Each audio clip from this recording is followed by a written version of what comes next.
Party ने ये तैयार किया है, लाखों रुपये में सीटें बेच। झारखंड में भी एक ऐसी बीमारी चल रही है जिसका इलाज मास्क लगा करके हो सकता है, और वो इलाज ये है और वो बीमारी है कि जेपीएससी में जो धांधली हो रही है वो कैंसर से कम नहीं है। हमारे माननीय मुख्यमंत्री महोदय जी इसमें गंभीर है, ये जल्द से जल्द इसको समाधान करने का प्रयास कर रहे हैं। रास्ता निकालने का सरकार प्रयास कर रही है, बशर्ते विपक्ष छात्रों के कंधा में रख कर के बंदूक न चलाए। जो घड़ियाली आंसू बहा रहे हैं विपक्ष के लोग, सीबीआई जांच की मांग कर रहे हैं, तो हम तो जानना चाहते हैं, आपके माध्यम से विपक्ष से पूछना चाहेंगे, पहली और दूसरी जेपीएससी का आज तक क्यों आउटपुट नहीं निकला? सिर्फ जेपीएससी की 14वीं जेपीएससी पीटी की परीक्षा ही नहीं, सभी परीक्षा जो है, जितनी भी परीक्षाएं हुई है जिसमें ये एजेंसी जो ब्लैक लिस्टेड एजेंसी है, वो एजेंसी जो शामिल रही है, उन सभी परीक्षाओं को जो है रद्द करना चाहिए। हमारी सरकार अपने एजेंसियों पर भरोसा है और एजेंसी उसी दिशा में कार्य कर रही है। जो भी दोषी है उसको निरंतर कार्रवाई हो रही है। उनके सभी परिवार के जन जो है 14वीं जेपीएससी में पास कर जाते हैं और जांच बैठती है तब कटघरे में ये सभी आते हैं।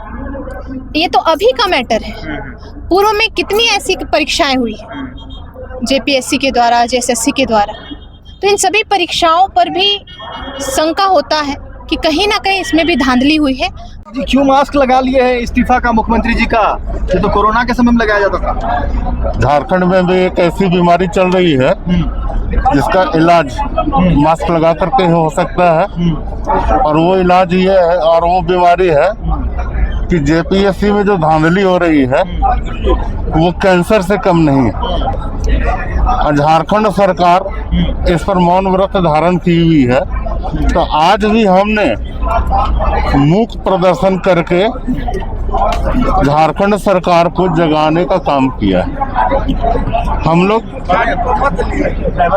छात्रों की मांग को रख रहे हैं और तब तक रखेंगे जब तक उनकी मांगे पूरी नहीं हो जाती है, और सीबीआई जांच हम लोग मांग कर रहे हैं और साथ ही साथ परीक्षा रद्द हो। केंद्र में तो शिक्षा मंत्री ने इस्तीफा दे दिया, लेकिन यहाँ तमाम जो छात्र है वो सीबीआई जांच की मांग कर रहे हैं, और जो अनियमितता है, इतनी गिरफ्तारी, लूट, भ्रष्टाचार। नहीं, इसमें देखिए हमारे माननीय मुख्यमंत्री महोदय जी इसमें गंभीर है, ये जल्द से जल्द इसको समाधान करने का प्रयास कर रहे हैं। आप लोग छात्रों से मिलने के लिए, मुलाकात करने, हम लोग एक कमेटी बनाए मुख्यमंत्री महोदय ने, वो कमेटी जाएंगे, वो जल्द से जल्द इसको समाधान करेंगे। छात्रों में चलती सत्र में कोई कानून प्रावधान आप लोग लाएंगे? इसका एजेंसी है ब्लैक लिस्टेड की, करेंगे उसे, या कोई ऐसे प्रावधान कठोर कानून बने ताकि आगे उसको हम लोग देखेंगे, जिस तरह से उसको समाधान हो उसी तरह से हम लोग उसको बात रखेंगे। उसमें सकारात्मक हम लोग निर्णय लेंगे, सकारात्मक कार्य करने का काम करेंगे। मंत्री जी, छात्रों के सवाल पर रास्ता निकलेगा कैसे? रास्ता निकालने का सरकार प्रयास कर रही है, बशर्ते विपक्ष छात्रों के कंधा में रख कर के बंदूक न चलाए। जो घड़ियाली आंसू बहा रहे हैं विपक्ष के लोग, सीबीआई जांच की मांग कर रहे हैं, तो हम तो जानना चाहते हैं, आपके माध्यम से विपक्ष से पूछना चाहेंगे, पहली और दूसरी जेपीएससी का आज तक क्यों आउटपुट नहीं निकला? हमारी सरकार अपने एजेंसियों पर भरोसा है और एजेंसी उसी दिशा में कार्य कर रही है। जो भी दोषी है उसको निरंतर कार्रवाई हो रही है। बातचीत के रास्ते, संवाद भी खुले हुए हैं, कार्रवाई भी खुली हुई है। ऐसी घटना ना घटेगी। देखिए, हमको तो ये लगता है कि सिर्फ जेपीएससी की 14वीं जेपीएससी पीटी की परीक्षा ही नहीं, सभी परीक्षा जो है, जितनी भी परीक्षाएं हुई है जिसमें ये एजेंसी जो ब्लैक लिस्टेड एजेंसी है, वो एजेंसी जो शामिल रही है, उन सभी परीक्षाओं को जो है रद्द करना चाहिए।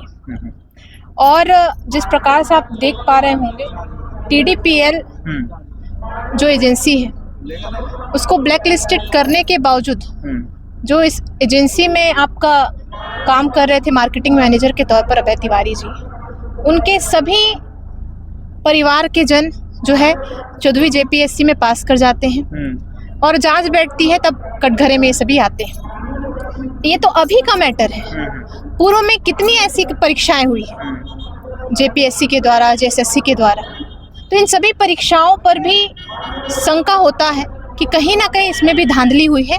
तो सभी परीक्षाओं को जो है जांच होनी चाहिए कि कौन कौन से ऐसे लोग हैं जो ऐसे कार्य कर रहे हैं और छात्रों के भविष्य को लूटने के लिए तत्पर हैं, और ऐसी एजेंसियों को काम देने वाले ऐसे बड़े नेता कौन है। लेकिन सरकार के विधायक कहते हैं कि पूर्व की सरकार में ही ऐसे जी। लोग हैं जो घोटाला हुई है। बिल्कुल, पूर्व अरे की सरकार पे ठिकरा फोड़ दे रहे हैं ये। कब तक की पूर्व की सरकार में ठिकरा फोड़ेंगे? आप बताइए ना, जब हमारे पूर्व मुख्यमंत्री आदरणीय श्री रघुवर दास जी रहे, कौन सी ऐसी परीक्षा लीक हुई भाई साहब? आप बताइए।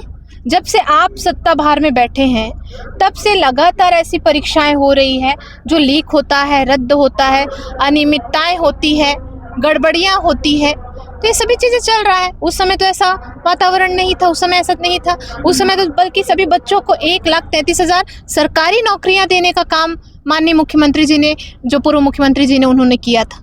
अभी ये रिकॉर्ड बताए, अभी तो सारी जो परीक्षाएं हैं वो सिर्फ धांधली, भ्रष्टाचार, और यही आप देखिए, आप पूछिए, विधानसभा के अंदर भी पूछिए, जो लोग काम कर रहे हैं, पदे खाली हैं लेकिन उनका जो है आपका पोस्टिंग नहीं हो रहा, पदे अभी रिक्त पड़ी हुई हैं, उन लोग को उस उच्च पद पे उनका ये नहीं हो रहा है, प्रमोशन नहीं हो रहा है। तो ये प्रमोशन वगैरह जो होना चाहिए, जो नीचे से ऊपर आ रहे हैं उनका, वो नहीं हुआ है, हो पा रहा है। पदे रिक्त हैं और उन पदों के लिए बोलियां लगाई जा रही हैं। विरोध का तरीका जनता पार्टी ने ये तैयार किया है, लाखों रुपये में सीटें बेरोजगार और सामान्य रूप से कोरोना काल में लोग लगाए थे। क्या आपने मास्क लगाया है? क्या कोई खतरा है, संक्रमण है क्या?